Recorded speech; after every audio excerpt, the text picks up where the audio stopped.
Assalamualaikum warahmatullahi wabarakatuh. Saya Fitriah Nufita Isnaini, Prodi Tadris Bahasa Indonesia kelas A. Di sini saya akan menjelaskan tentang pembelajaran menyimak cerita anak melalui teknik pride storytelling atau cerita berpasangan untuk kelas 3 SD. Nah, sebelum menjelaskan tentang teknik pride storytelling atau cerita berpasangan, saya terlebih dahulu akan menjelaskan tentang apa itu cerita anak. Cerita anak merupakan sarana untuk menyampaikan ide atau pesan melalui serangkaian penataan yang baik dengan tujuan agar pesan lebih mudah untuk diterima. Bercerita merupakan perbuatan atau suatu kejadian yang disampaikan secara lisan dengan tujuan membagikan pengalaman dan pengetahuan kepada orang lain. Cerita anak berbeda dengan cerita untuk anak. Cerita anak adalah cerita tentang kehidupan anak, baik suka maupun dukanya dengan keluarga dan masyarakat. Sedangkan cerita untuk anak adalah cerita yang diperuntukkan bagi anak, baik cerita yang menyangkut kehidupan anak maupun cerita tentang binatang, cerita para tokoh, dan lain-lain. Kedua cerita ini bermanfaat untuk pendidikan dan pembentukan kepribadian anak. Nah, dapat disimpulkan bahwa cerita anak adalah karangan imajinatif tentang kehidupan anak. Ciri cerita anak. Ada 3 ciri yang dapat membedakan cerita anak-anak dengan cerita dewasa, yaitu yang pertama, unsur pantangan. Unsur pantangan merupakan unsur-unsur yang berhubungan dengan segi isi cerita yang bersifat negatif yang tidak pantas untuk diketahui anak, karena unsur tersebut dapat mempengaruhi perkembangan jiwa anak ke arah yang tidak baik. Yang kedua, penyajian.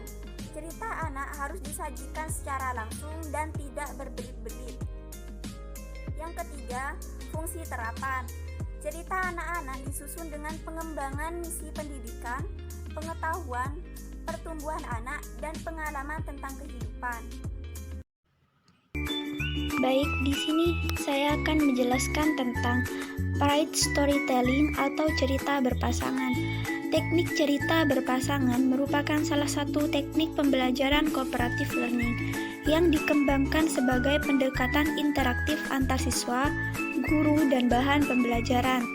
Teknik pride storytelling atau cerita berpasangan ini dapat digunakan dalam pembelajaran membaca, menulis, menyimak, dan berbicara, atau dapat juga dengan menggabungkan kegiatan keempat keterampilan membaca, yaitu membaca, menulis, menyimak, dan berbicara.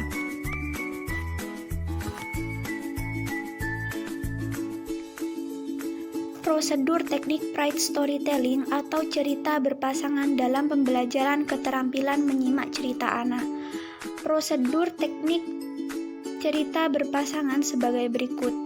Yang pertama, siswa dibagi menjadi 2 kelompok, kelompok pertama dan kelompok kedua.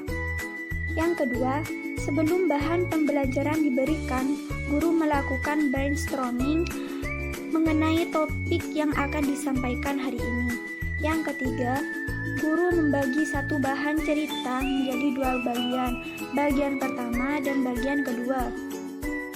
Yang keempat, bagian pertama cerita diberikan kepada pembaca kelompok pertama, sedangkan pembaca kelompok kedua menerima bagian cerita yang kedua. Yang kelima, salah seorang pembaca dari kelompok pertama membacakan cerita bagian pertama, sedangkan kelompok kedua menyimak dengan menuliskan kata kunci. Setelah itu, salah seorang pembaca dalam kelompok kedua membacakan cerita bagian kedua, sedangkan kelompok pertama menyimak dengan menuliskan kata kunci. Yang keenam, setelah cerita bagian pertama dan cerita bagian kedua selesai dibacakan oleh pembaca tiap-tiap kelompok, kemudian kata kunci yang telah mereka buat saling ditukarkan antara kelompok dengan berpasangan. Yang ketujuh, setelah semua kata kunci setiap bagian cerita dicatat, tiap-tiap siswa menceritakan kembali cerita yang mereka simak berdasarkan kata kunci yang mereka catat.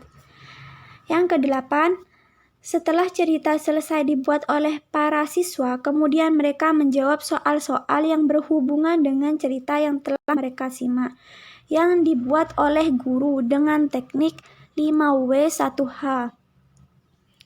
Yang kesembilan, selanjutnya siswa mengumpulkan jawaban soal dan cerita yang telah mereka susun. Yang ke-10, guru memanggil nama beberapa siswa untuk membacakan hasil ceritanya di depan kelas.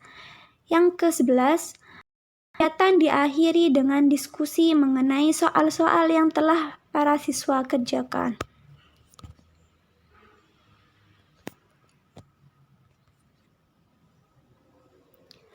Baik, ini adalah contoh soal latihan untuk siswa sekolah dasar kelas 3.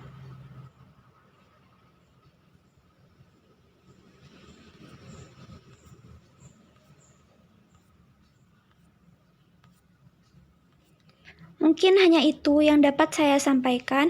Kurang lebihnya mohon maaf. Wassalamualaikum warahmatullahi wabarakatuh.